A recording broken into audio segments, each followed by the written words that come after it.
tendremos nuestra sesión sobre una persona a la que yo, sin haberlo conocido, admiro muchísimo y cuyas obras he procurado leer en extensión y también en intensidad. Todo lo que he podido leer de él, que ha caído en mis manos y que he comprado, está leído y también segundas y no digo qué número de lecturas en intensidad y en profundidad.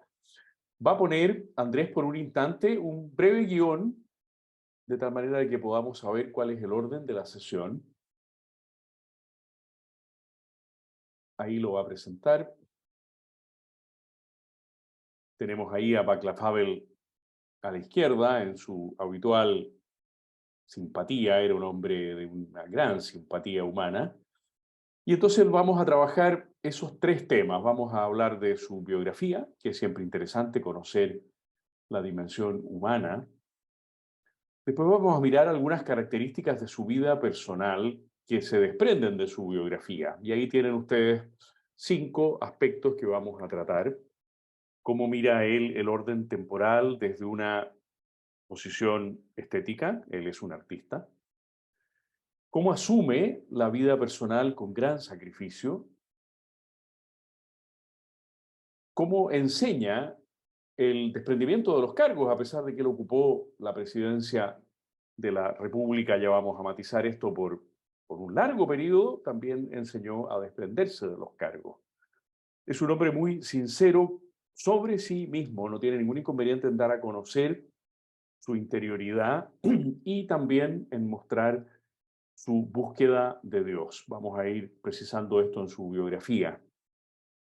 Y terminaremos cuando ya estemos un poquito cansados, hablando de 2 dimensiones de su teoría política y de su praxis política.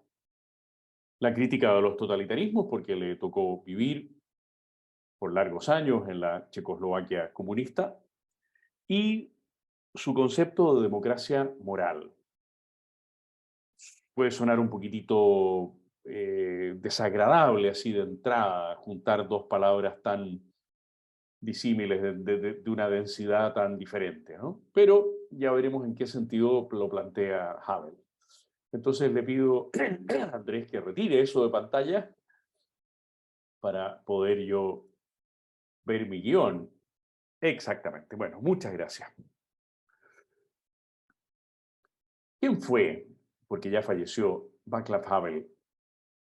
Nació en 1936, o sea, este año habría cumplido 87 años de edad, en una familia de buena posición económica, muy activa en la vida social y cultural de Praga, y terminó sus estudios en 1951.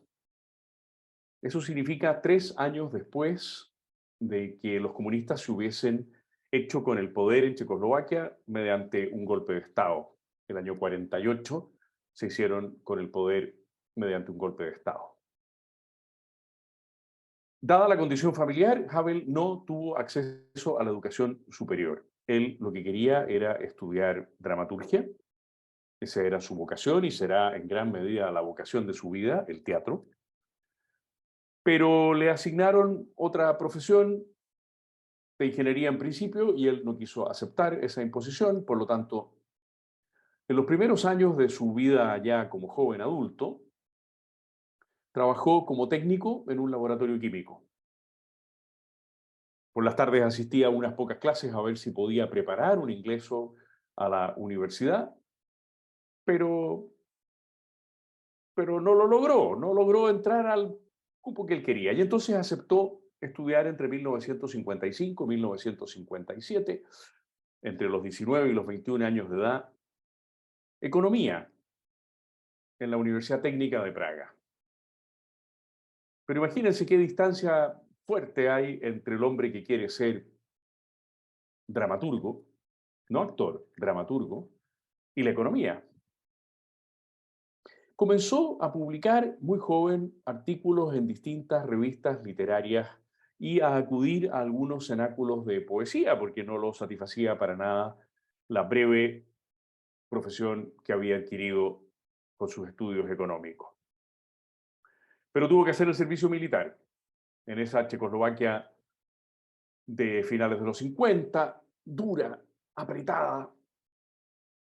Hay una novela preciosa que creo haber recomendado ya en alguna oportunidad en nuestros cursos de una checa, se llama Dominika Deri, Los dulces de mi infancia.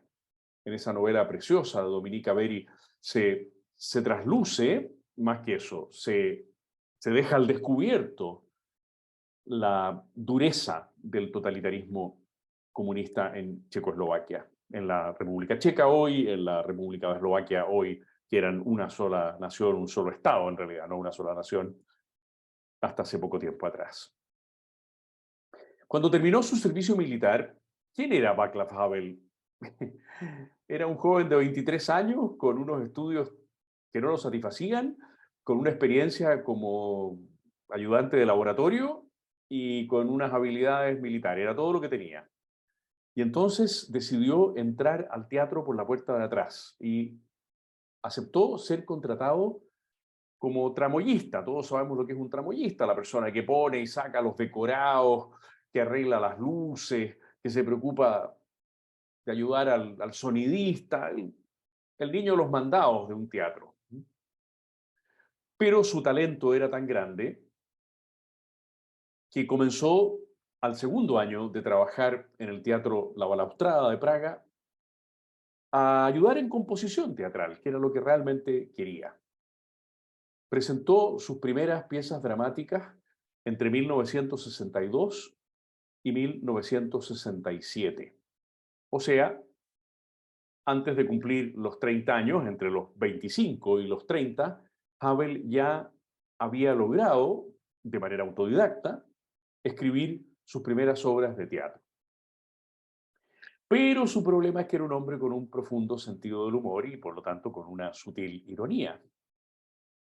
Y entonces escribió El Partido del Jardín, una sátira sobre el lenguaje burocrático.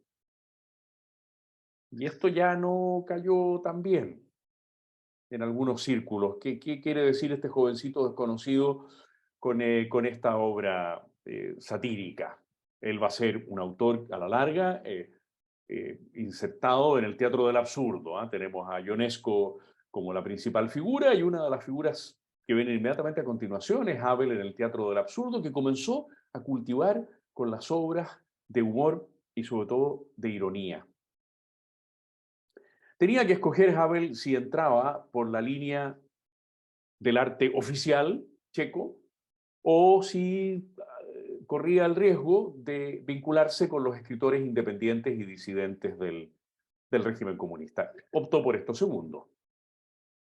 Ingresó en el círculo de escritores independientes, completamente contrario a la Unión de Escritores, que era la entidad oficial comunista. Los comunistas tenían, como sabemos, en sus estados, bajo su control, tenían todas las profesiones, todos los oficios, todas las inquietudes humanas supuestamente agrupadas en virtud de los intereses de esas personas, pero en realidad absolutamente controladas por el Estado, por el partido. La Unión de Escritores, perdón, el Círculo de Escritores Independientes valoró tanto a este joven que lo eligió presidente y además lo postularon para ingresar al Comité Checo del más importante referente de los escritores en el mundo, PEN. Pero no sabía Havel lo que iba a tener que enfrentar, y tampoco lo sabían los checos lo que iban a tener que enfrentar. Como todos sabemos, el año 1968 fue un año terrible, se cumplen 55 años de ese acontecimiento, ahora el 20 de agosto próximo, para Checoslovaquia. El Partido Comunista Checo internamente había venido haciendo reformas económicas y se proponía, Alexander Dubček, el secretario general del partido, se proponía hacer ahora reformas políticas. Y esto fue inaceptable para la Unión Soviética. Dubček fue llamado a Moscú, lo conminaron en el Kremlin a suspender esas reformas que él estaba iniciando. Y como Dubček siguió adelante moderadamente con las reformas, 5 países del Pacto de Varsovia, el 20 de agosto de 1968, ingresaron a Checoslovaquia. Ingresaron a Praga. Muy triste porque había entre ellos húngaros que habían padecido la invasión soviética apenas 12 años antes, en la sublevación del año 56 en Budapest. Y entonces, a partir de 1969, cuando se estableció la llamada normalización, eso significa que el Partido Comunista purgó a todos los reformistas y volvió a una línea dura, la normalización, así la llamaron, o sea, la resovietización de Checoslovaquia, Havel fue prohibido. La obra de Havel no podía, no debía circular en el comercio literario checoslovaco. Se le sugirió elegantemente que abandonara el país, pero el checo profundo optó más bien por establecerse en el campo, sumergirse, por así decirlo, a esta expresión tan típica chilena, bajar periscopio, ¿no? Bajó el periscopio, se ganó el sustento en el campo trabajando en una planta de cerveza, pero en su casa rural, a través de el rock, Havel dramaturgo, Havel rockero, a través del rock, convidando a distintos conjuntos de rock bastante disidentes del régimen comunista, de rock underground, podríamos decir, se fue dando a conocer y fue conociendo a otros muchos artistas que tenían un enojo enorme contra lo que había sucedido en 1968. La primavera de Praga había sido transformada en el invierno checoslovaco, una vez más. 48 tomaron los comunistas el poder, 68 impidieron las reformas que el propio Partido Comunista Checo estaba iniciando. El año 72, Havel volvió a tener una pequeña aparición pública. Hasta ahora es simplemente un escritor prohibido, un escritor menor. Lo conoce poca gente, tiene prestigio entre sus pares, pero nada especial. Pero en 1972 hace su primera aparición firmando, junto con otros intelectuales y artistas, una petición de libertad para los presos políticos que hay desde el año 68. No pasó nada. El régimen no lo reprimió. Y entonces Havel, de cierta manera, tomó más confianza y el año 75 le dirigió él, una carta pública de protesta. Es un hombre que está cerca de cumplir los 40 años, ya no es un niño.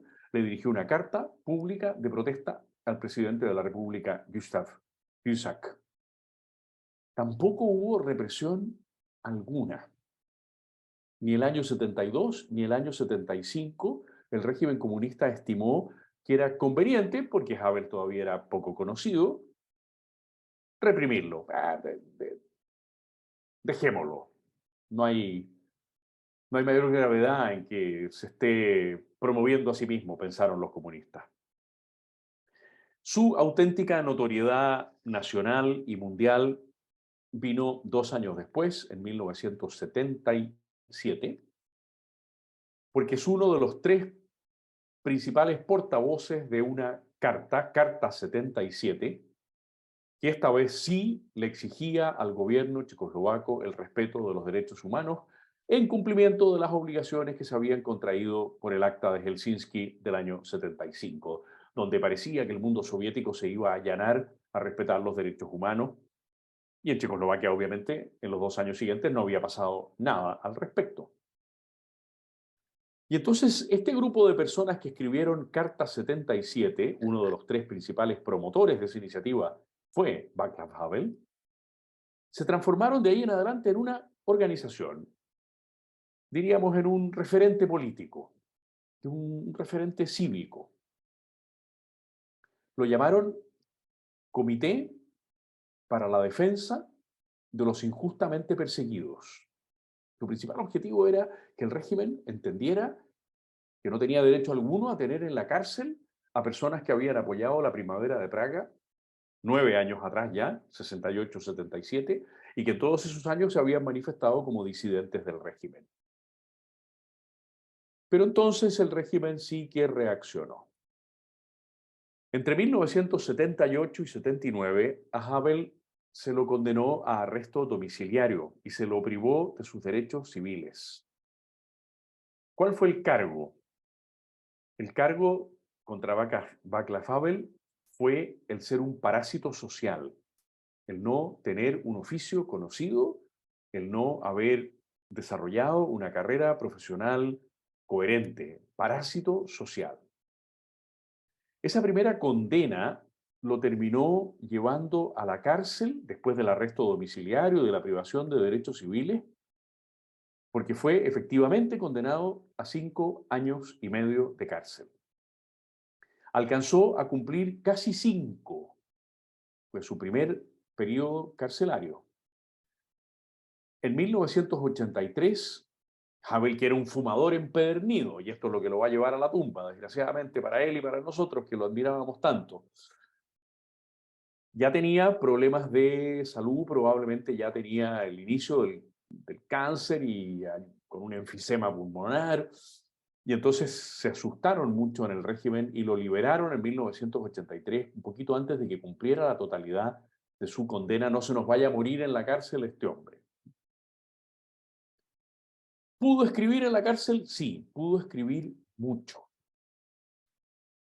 No solamente escribió maravillosas cartas a su mujer Olga, publicadas en un volumen que se llama justamente así, Cartas a Olga, sino que trabajó muchísimo en dramaturgia y ahora por primera vez ya en ensayo sobre cuestiones éticas y políticas. A veces logró que esos artículos salieran de la prisión. Era una prisión para un hombre destacado, no estaba en un régimen de trabajo forzado.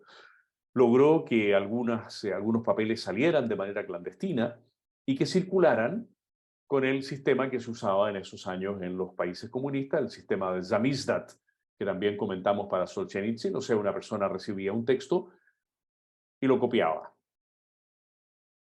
El compromiso era copiarlo 2 veces y por lo tanto mandárselo a otras 2 personas que lo copiaran 2 veces, y así sucesivamente.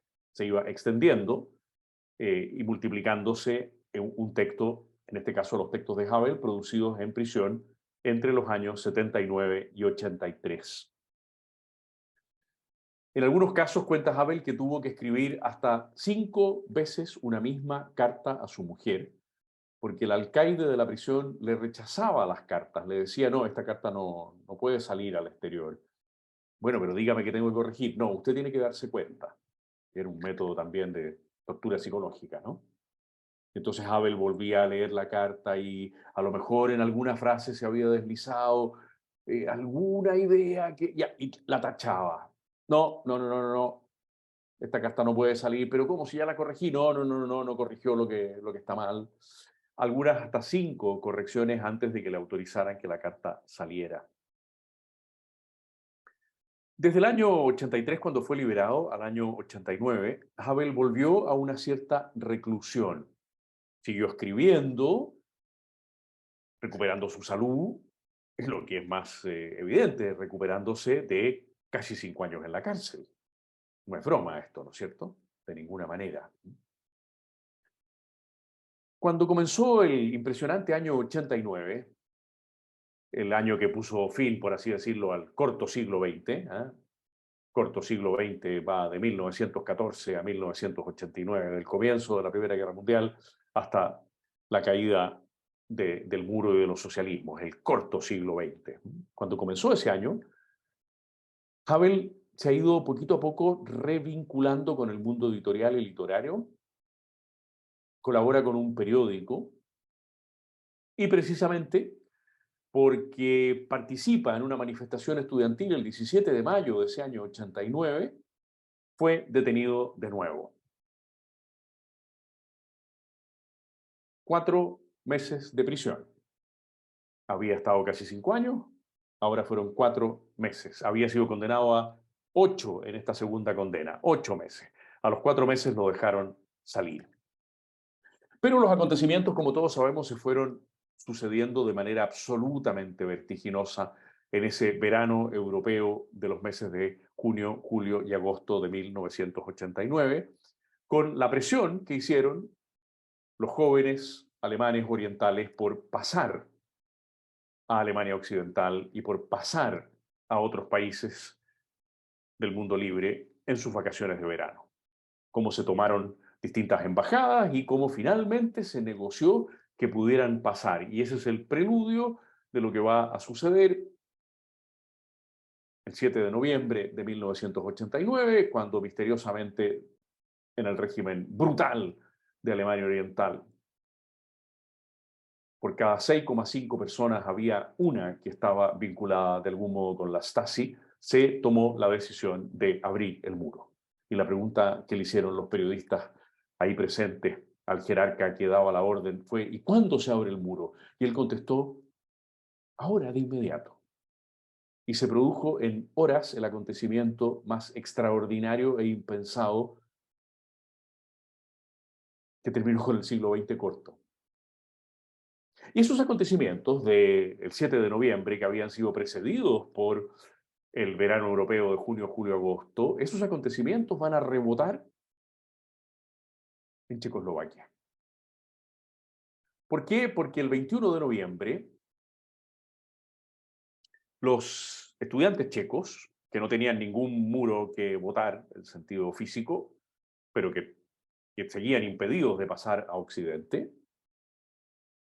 se manifestaron en las calles en solidaridad con los acontecimientos en Alemania, en solidaridad con el hecho de que el muro hubiese ya caído.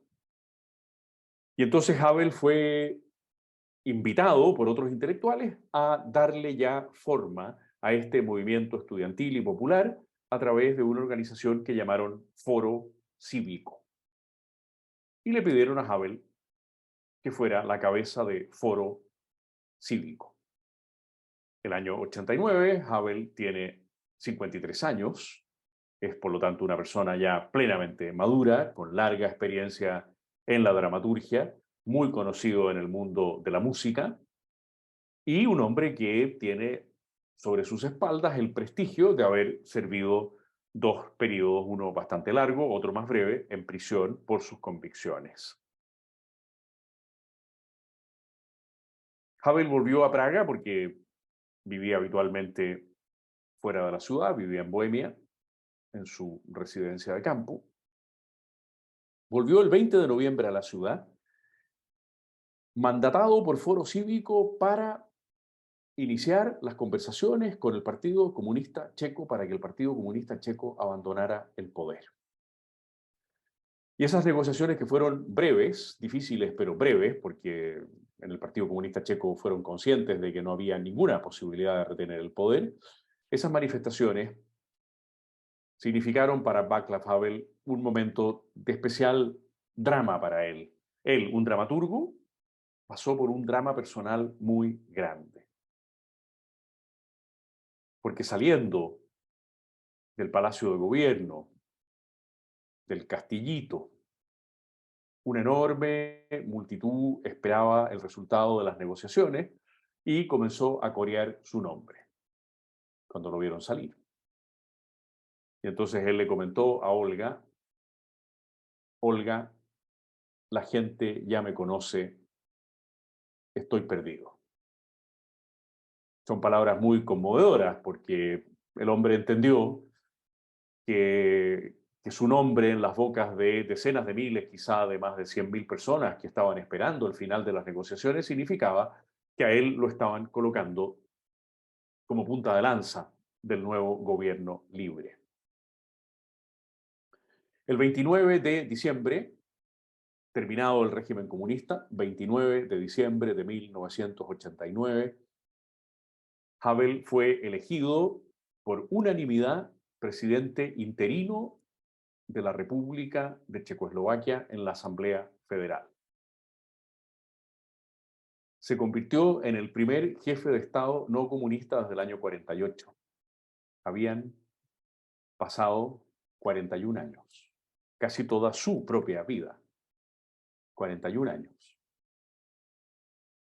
Como era solamente un presidente interino, la misma asamblea, un poco después, el 5 de julio del 90, tenía que ratificar o rechazar su nombramiento para un periodo formal. Fue reelegido por 234 votos contra 50 por un periodo de 2 años, elección indirecta. Pero entonces va a afrontar Havel un problema durísimo para él, que es la tensión entre checos y eslovacos. Havel no quería, nunca quiso que Checoslovaquia se separara en dos estados distintos. Mostró su disconformidad como presidente de la República con el proyecto de división del Estado checoslovaco. Y entonces cuando vio que ese proyecto era desgraciadamente inevitable que saliera adelante, presentó su división en protesta, dijo él, el 17 de julio de 1992. Claro, él esperaba que su división significara que tanto checos como eslovacos que lo habían elegido primero interinamente y después ya de manera permanente dijeran, ah, no, si se va Havel, entonces no separemos el país. No, la separación se produjo, el golpe de efecto que Havel buscaba no tuvo el resultado que él esperaba. Y entonces el 1 de enero del 93, o sea, se han cumplido ya los 30 años, la República Checa y la República de Eslovaquia adquirieron su estatuto de estados independientes. Y Havel estuvo disponible para ser ahora presidente de la República Checa. Es curioso porque entre medio alcanzó a ser presidente de un estado al que le cambiaron el nombre, porque pensaron que hasta cambiándole el nombre a lo mejor podían retener a los checos y a los eslovacos juntos, porque de la República de Checoslovaquia hubo un periodo muy breve en que el país se llamó República de los Checos y los Eslovacos, pero eso no evitó la separación, ¿no? Obviamente. Así que tenemos que Havel va a ocupar la presidencia, esto es una manera de decir, ¿no? De 3 estados distintos en su vida, de la República de Checoslovaquia, de la República de los Checos y los Eslovacos y de la República Checa. Es una cosa insólita que una persona ocupe la presidencia de 3 estados con nombres distintos, ¿no? Le dieron en enero del 93 un mandato por 5 años más. Fue la coalición de centro-derecha la que lo apoyó fundamentalmente. Y en 1998, Havel fue reelegido por el Parlamento para un nuevo y último periodo de 5 años. Eso significa que en el 2003, 14 años después de que Havel le había dicho a su mujer Olga, Olga, estoy perdido, esta gente ya me reconoce, pudo abandonar el poder después de 14 años.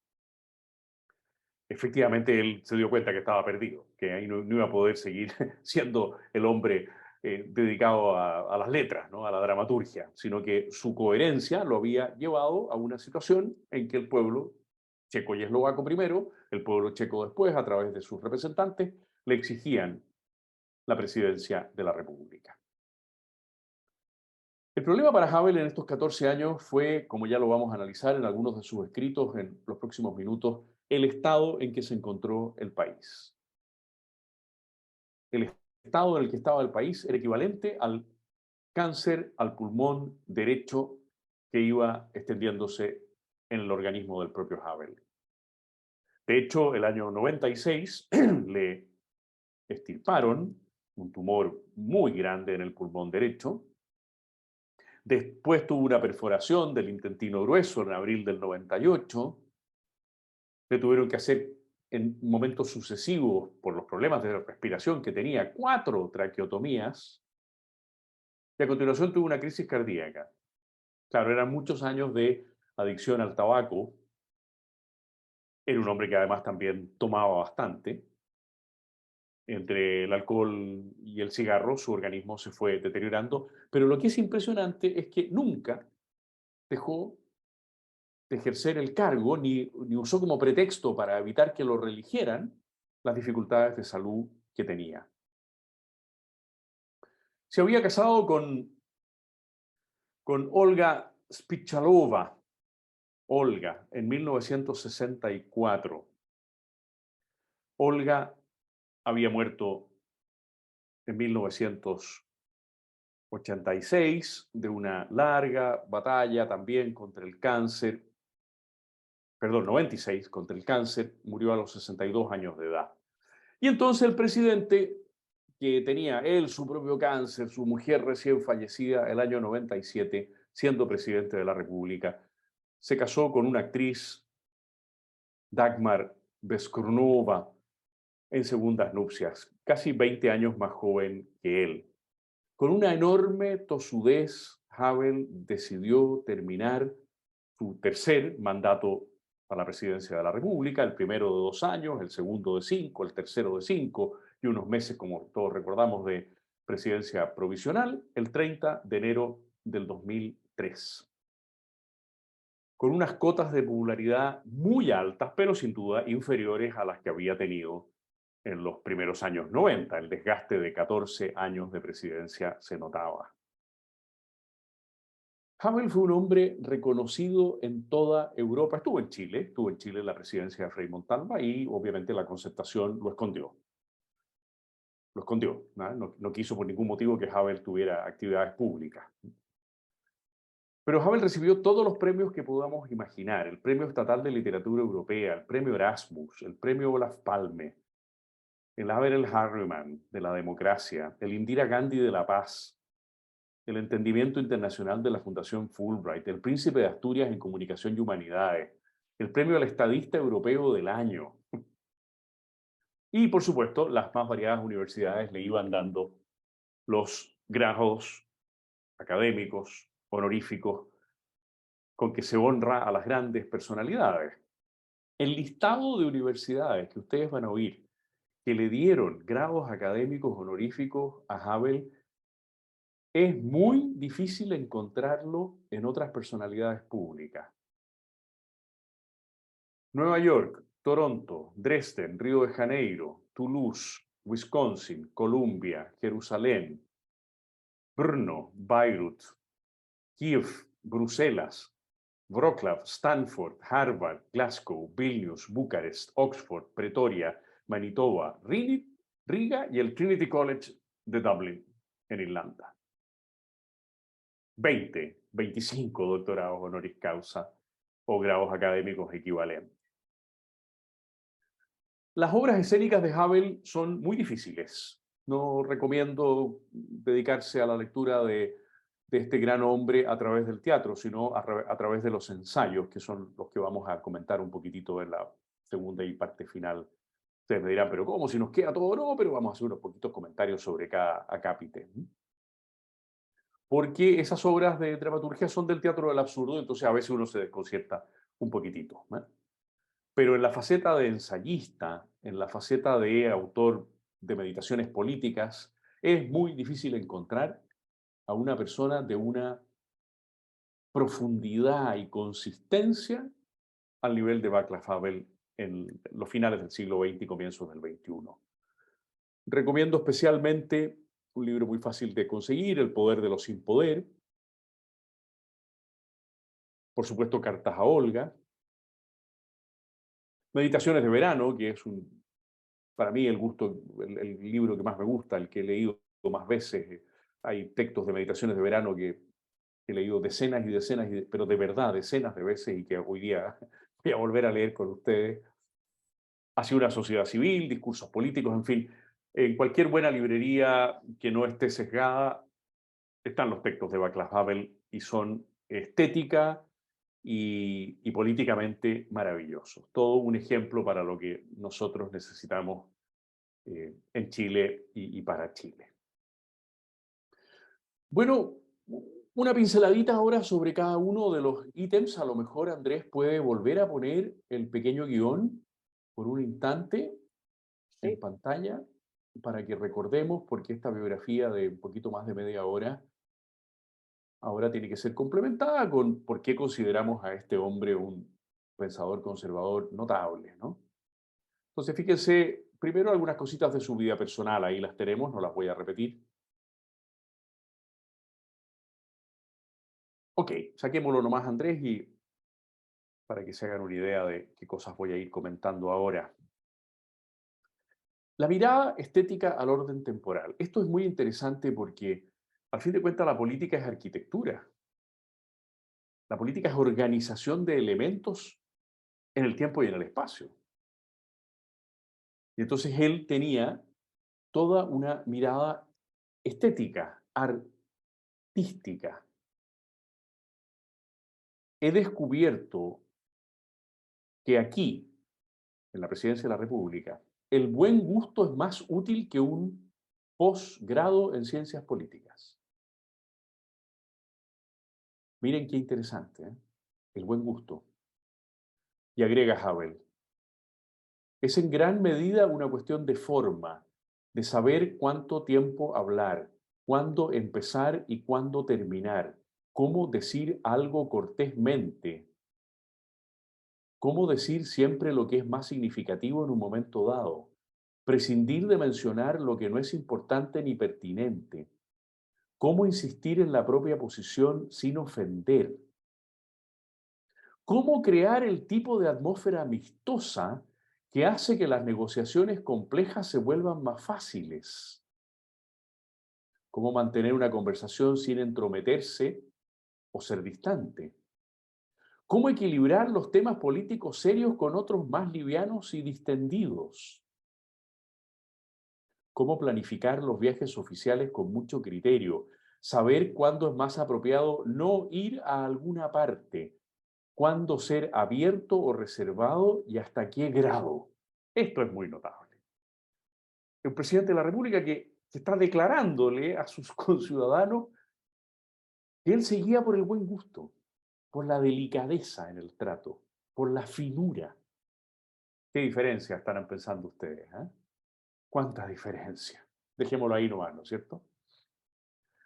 Y a los jóvenes les recomendaba, miren qué maravilla de recomendación, estética. Si tu corazón está en el lugar apropiado y tienes buen gusto, no solo serás una persona aceptable para la política, tendrás vocación para ella. Si eres modesto y no tienes ansias de poder, no solo eres apto para la política, perteneces absolutamente a ese ámbito. El sine qua non de un político no es la capacidad para mentir. Solo necesita ser sensible y saber cuándo, qué, a quién y cómo decir lo que tiene para decir. No es verdad que una persona con principios no pertenezca a la política. Es suficiente que sus principios estén imbuidos de paciencia, de liberación, de un sentido de la proporción y de la comprensión de los demás. Fíjense el conjunto de elementos estéticos que aparecieron. Si tienes buen gusto, si eres modesto, si eres sensible, si estás imbuido de deliberación y sentido de la proporción, si tienes una mirada artística. El sentido estético le permitió a Havel enfrentar problemas dificilísimos con buen gusto. Parece que no tienen nada que ver una cosa con la otra y están íntimamente vinculadas. La dificultad con el modo en que uno se aproxima a ella y la posibilidad de tener éxito, por lo tanto, al enfrentar el problema. Un segundo elemento es su espíritu de sacrificio. Su espíritu de sacrificio. Lo resumía así. Un paraíso sobre la tierra en el cual todo el mundo ame a todos y cada persona sea trabajadora, educada y virtuosa, y que la tierra sea floreciente y todo sea dulzura y luz en armoniosa resonancia para la satisfacción de Dios, un mundo así jamás existirá. Por el contrario, seguía Havel, el mundo ha tenido sus peores experiencias con los pensadores utópicos que prometieron todo eso. La maldad estará siempre con nosotros. Nadie jamás eliminará el sufrimiento humano. El escenario político siempre atraerá a aventureros y a charlatanes irresponsables y ambiciosos. El ser humano no dejará de destruir el mundo. Con respecto a este punto no me hago ilusiones. Pero miren ahora el sentido del sacrificio personal. Porque después de eso cualquiera podría decir, entonces me voy para mi casa, pues no es cierto, si el mundo es así, me voy para mi casa y trato de que me pasen las peores, las menos cosas malas posibles. Pero miren cómo lo plantea Havel a continuación.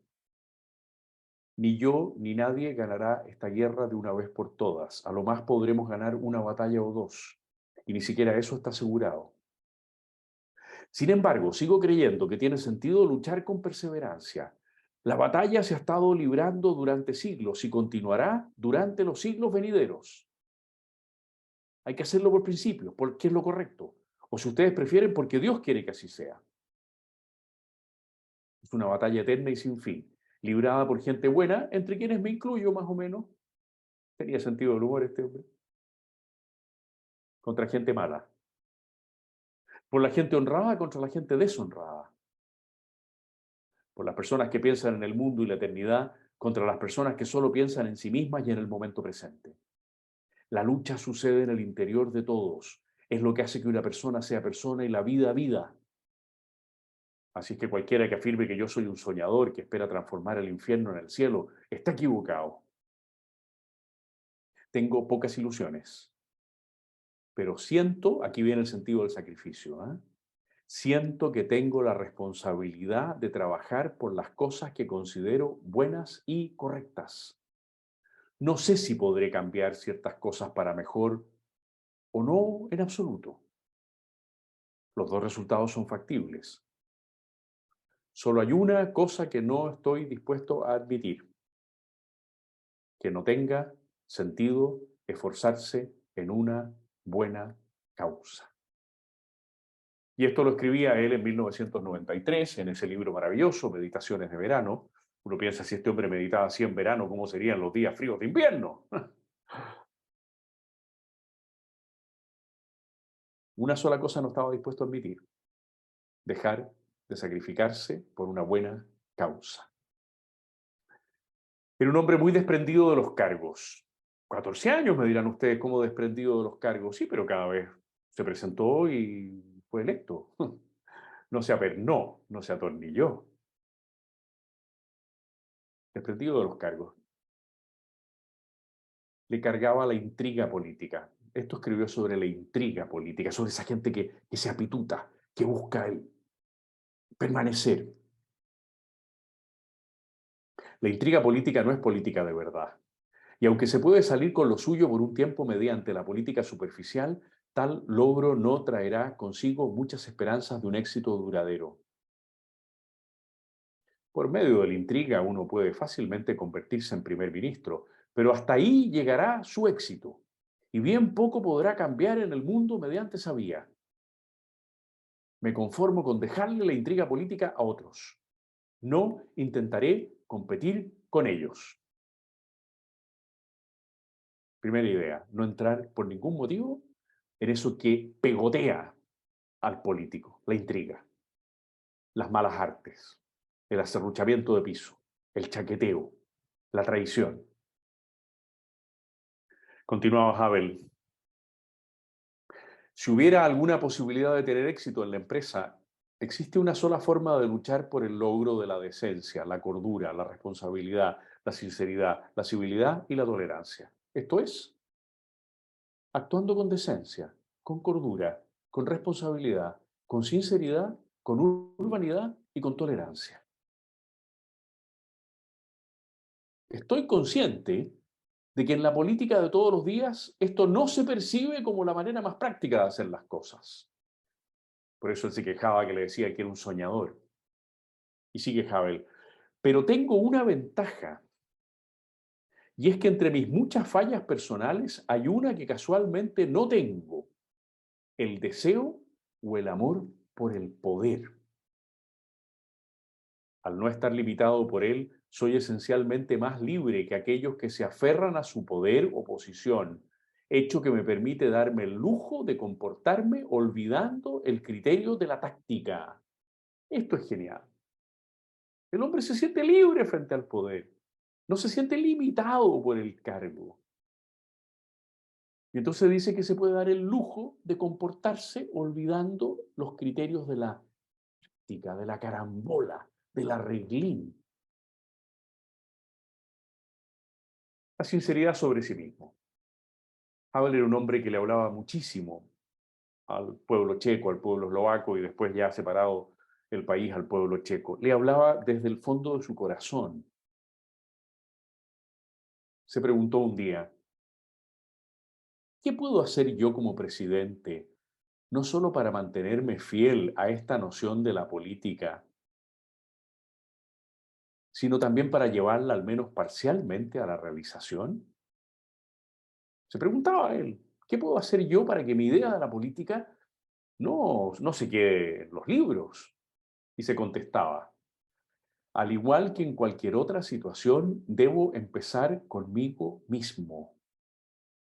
En toda circunstancia, esforzarme por ser una persona decente, justa, tolerante y comprensiva, al mismo tiempo que intento resistirme a la corrupción y al engaño. Debo esforzarme al máximo por actuar en armonía con mi conciencia y con lo mejor de mí mismo. Miren qué interesante la dualidad. Su conciencia, y aunque él no usa la expresión ley natural, está ahí, lo mejor de sí mismo. Armonía con su conciencia y con lo mejor de sí mismo. Y a continuación escribió algo que no le debe haber gustado mucho a sus asesores. Escribió esto. Frecuentemente se me aconseja ser más táctico, no decirlo todo de inmediato, actuar con un sutil disimulo, no temer cortejar a ciertas personas más allá de los límites que mi naturaleza me impone, o de distanciarme de otras personas en contra de mi verdadera voluntad dentro de una situación dada. Se me aconseja a veces consentir la ambición de poder de otros, halagar a cierta persona, simplemente porque le agradará, o rechazar a otra, aunque vaya en contra de mis convicciones, solo porque esa persona no goza del favor de otros. Yo oigo constantemente otra clase de consejos, que yo debería ser más duro, más arbitrario, que para servir una buena causa yo no debería tenerle miedo a golpear la mesa ocasionalmente, a gritarle a las personas, a tratar de producir un poco de pavor en los demás. Miren los consejos que le daban, de los dos lados, ¿eh? Y a continuación dice Havel, sin embargo, si yo quiero guardar fidelidad a mí mismo y a mi concepto de la política, no debo hacer caso a consejos de este tipo.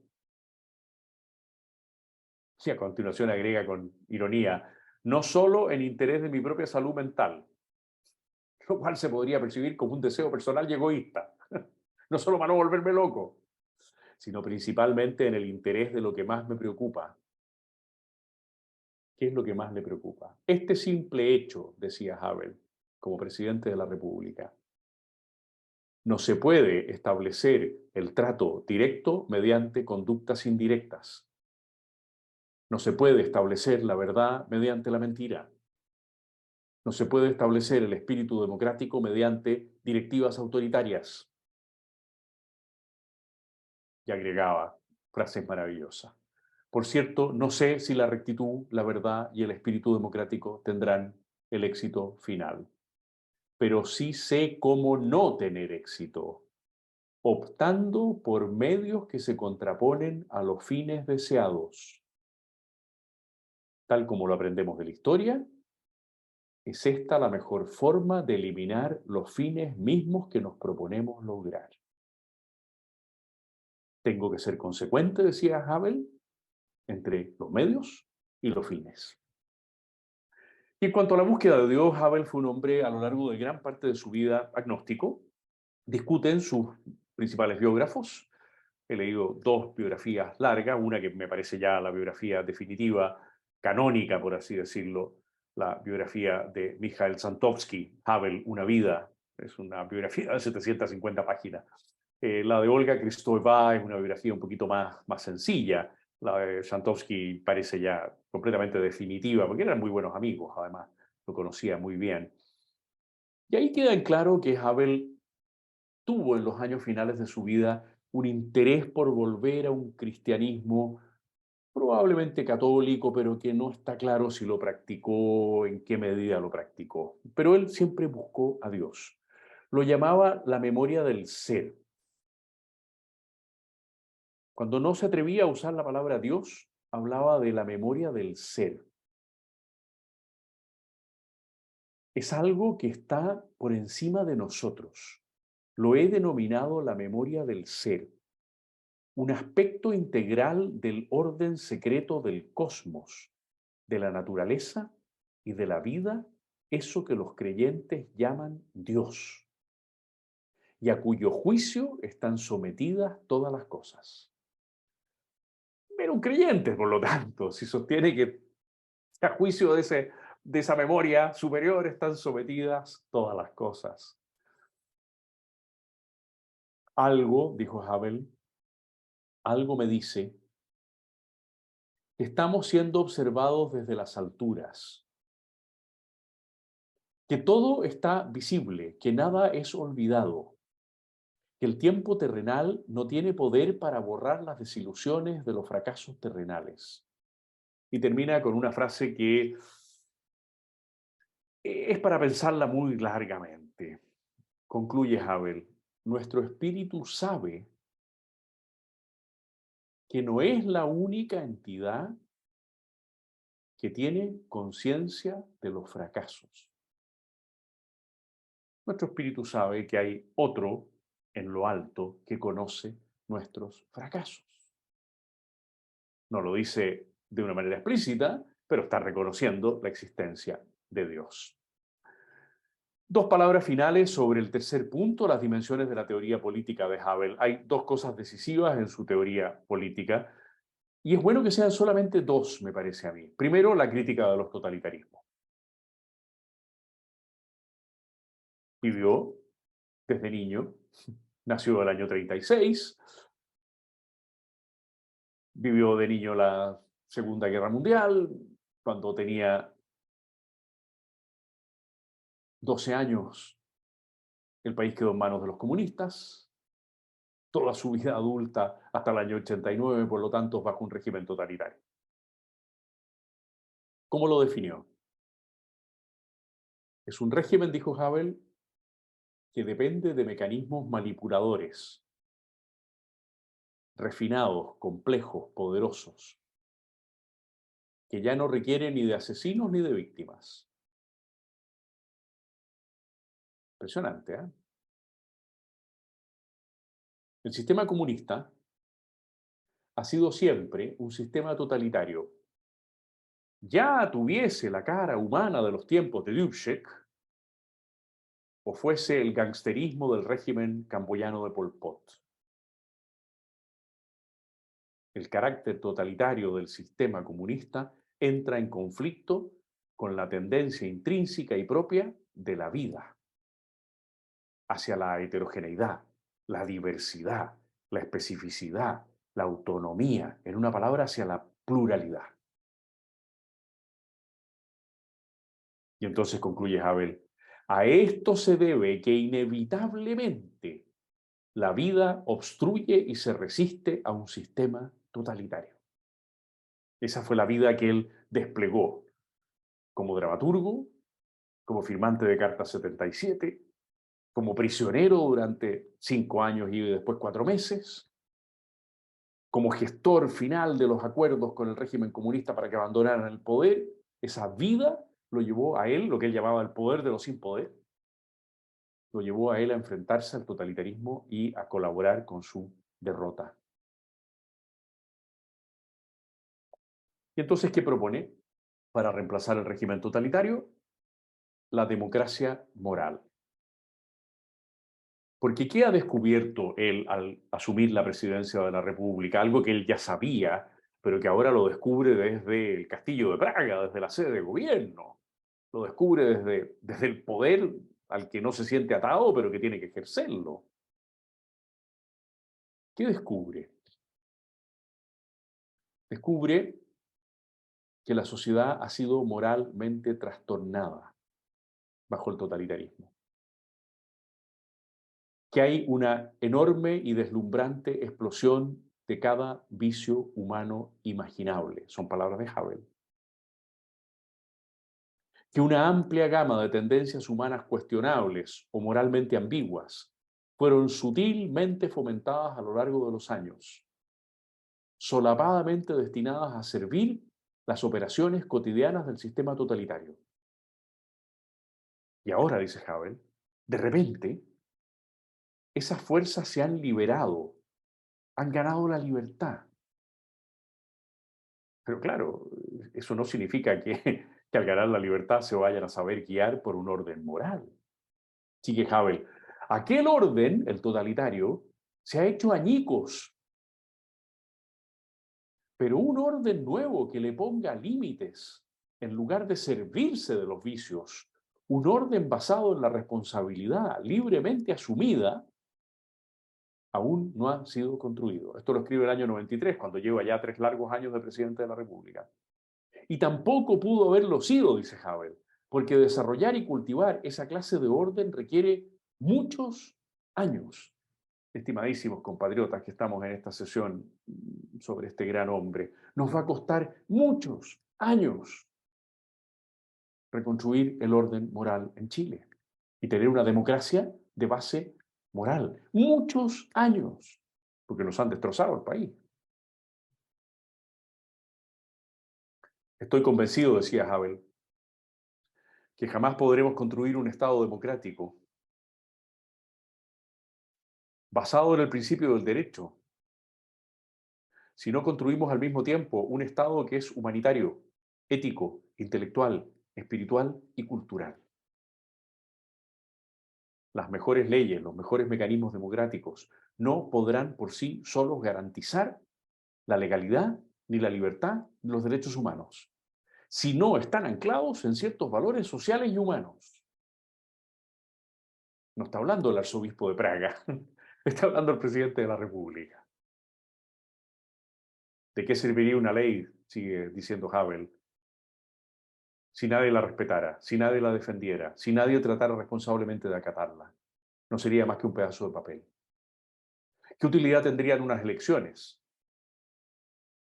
si la única opción de los electores fuese elegir entre un canalla y un bribón? ¿De qué serviría una gran variedad de partidos políticos si ninguno de ellos tuviera como primario el bienestar general de la sociedad? Y entonces se preguntaba Havel, ¿cómo vamos a construir un Estado así? Y se contestaba, no existe un conjunto de instrucciones sobre cómo proceder. Un Estado moral e intelectual no puede establecerse por medio de una constitución o mediante la ley, ni por medio de directivas presidenciales, sino, decía Havel, solamente mediante una labor compleja de largo aliento que no termina jamás, que involucra la educación y la autoeducación. Y voy a terminar esta sesión porque ya cumplo 1 hora hablando, perdonen, me salió un poquito más largo, pero hemos dejado hablar a Havel, que era lo más importante. Leyendo de corrido estas pocas líneas del final de su artículo Política, Civilidad y Moralidad, escrito cuando es presidente de la República. Dice así, lo que se necesita es la consideración responsable y ágil de cada paso político, de cada decisión. Un constante énfasis sobre la deliberación moral y el juicio moral. La sostenida autorreflexión y autoanálisis. Un repensar sin fin de nuestras prioridades. No es en breve algo que simplemente podamos declarar o introducir, es una manera de llevar adelante las cosas y exige la valentía de infundir aliento moral y motivación espiritual en todo, de buscar la dimensión humana de todas las cosas.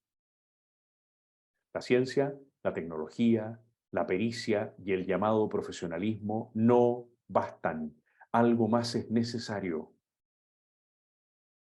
Y concluye Havel, para hablar en términos simples, lo que se necesita podría llamarse espíritu, o sentimiento, o conciencia.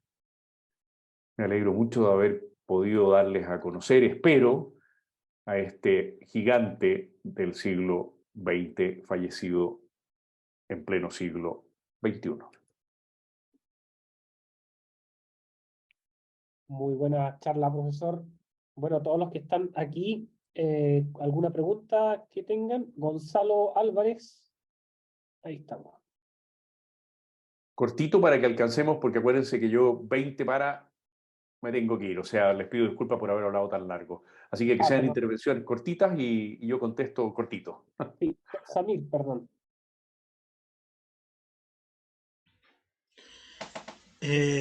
Bueno, muchas gracias. Primero que nada, don Gonzalo. Yo personalmente desconocía totalmente la persona y obra de este presidente. Y algo que más que una consulta, algo que me quedó muy latente, es que usted declaraba un pensamiento que decía él sobre la lucha de nuestro interior, la lucha en nuestras almas. Y justamente hace un pequeño tiempo, unos días atrás, vi también una exposición sobre batalla cultural y que más que batallas de terrenos es batalla sobre nuestras almas, sobre los pensamientos hoy en día. Y terminando, mientras usted exponía, me interesé mucho en la obra de esta persona y, mire, Discurso Político del año 95 dice esto: vivimos en un entorno moral contaminado. Nuestra moral enfermó porque nos habíamos acostumbrado a expresar algo diferente de lo que pensábamos. Aprendimos a no creer en nada, a hacer caso omiso de los demás, a preocuparnos solo por nosotros mismos. Conceptos como amor, amistad, compasión, humildad o perdón perdieron su profundidad y sus dimensiones, y para muchos de nosotros pasaron a representar tan solo singularidades psicológicas.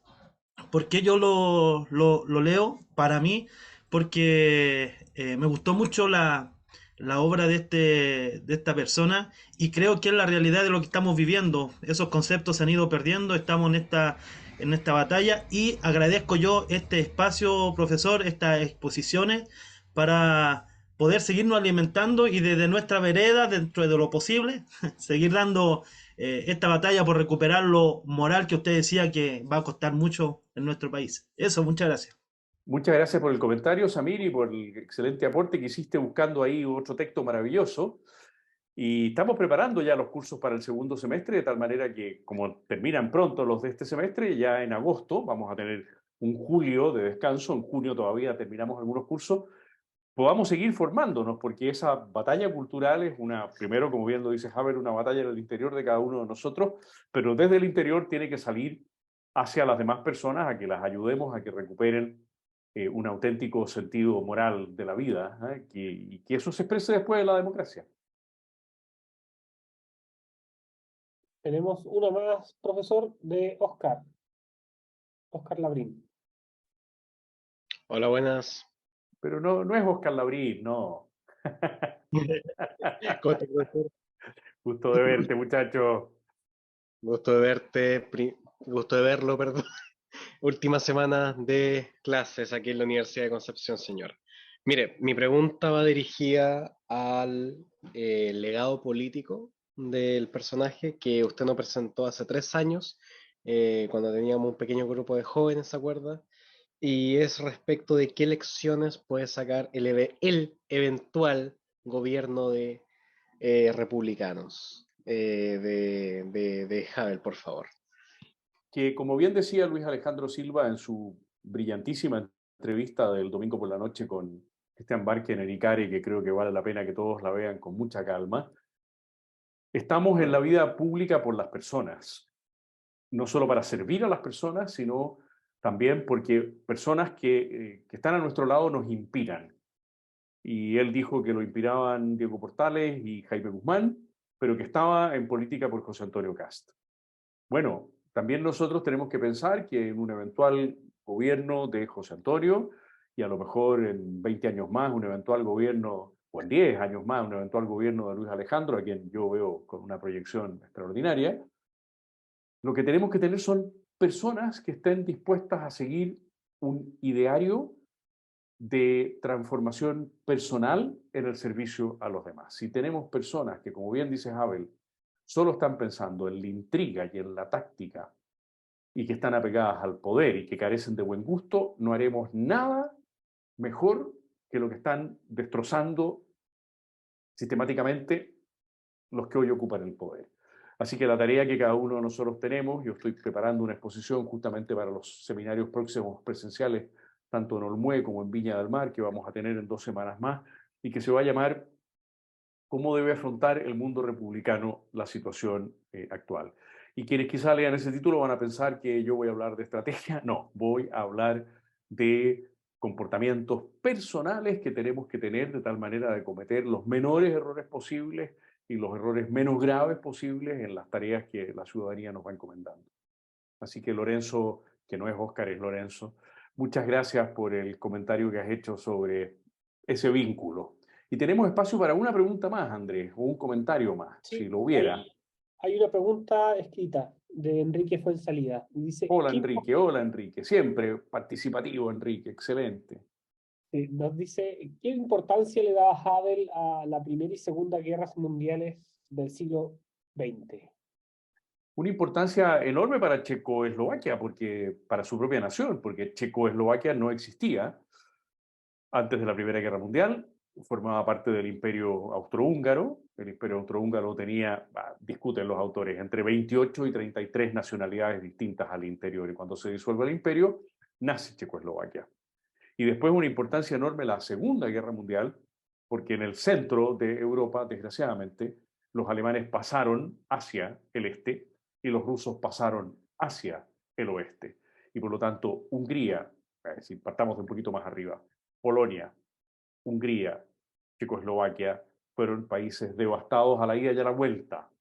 Así que para Havel, que tenía un profundo sentido muy bonito en inglés, porque en castellano se pierde el juego de palabras, pero hay un artículo precioso de Havel que él dice que hay una relación, quizá en checo también las dos palabras van de la mano fonéticamente, pero en inglés quedan muy bien.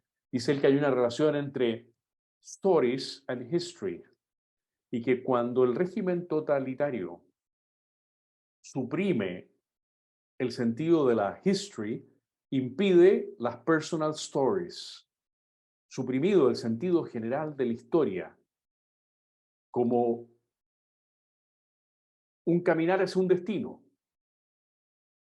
Y convertida la historia, dice Havel, en los regímenes totalitarios, en el monótono, sistemático, recurrir de los mismos acontecimientos. 1 de Mayo, el Día de la Revolución, el Día del Trabajador, ese monótono, recurrir de los acontecimientos anula el sentido de la historia, y si anula el sentido de la historia, anula el sentido de las vidas personales. Esto no es casual, dice Havel. Nos han anulado la history para anularnos las stories, las personal stories. Por lo tanto, para él, las dos guerras mundiales fueron muy dramáticas. Una, porque dio inicio a la recuperación de la condición jurídica de Checoslovaquia, y la otra, porque los dos regímenes totalitarios pasaron por encima de las tierras centroeuropeas y por lo tanto devastaron humanamente, materialmente a esos países. Bueno, estimadísimos, hemos terminado nuestro ciclo. Les doy una vez más las gracias por su afecto, por su paciencia, por sus ganas de formarse. Recuerden que todavía estamos con el ciclo de neoideologías en marcha, que estamos con el ciclo de la Unidad Popular, que es una vez al mes solamente, que se transmite para los que no pueden asistir presencialmente por streaming. Tenemos la 4ª sesión en un par de semanas más. Tenemos todavía en marcha el ciclo sobre, que bien mencionaba Samir, sobre batalla cultural en las artes, y les iremos presentando en pocos días más los cursos del segundo semestre, de tal manera que ustedes les puedan dar una mayor difusión y tengamos todavía una mejor inscripción. Gratitud muy profunda para Andrés por la administración y como mi coprofesor de esta asignatura. Y un abrazo muy grande para todos y nos veremos en una muy próxima ocasión.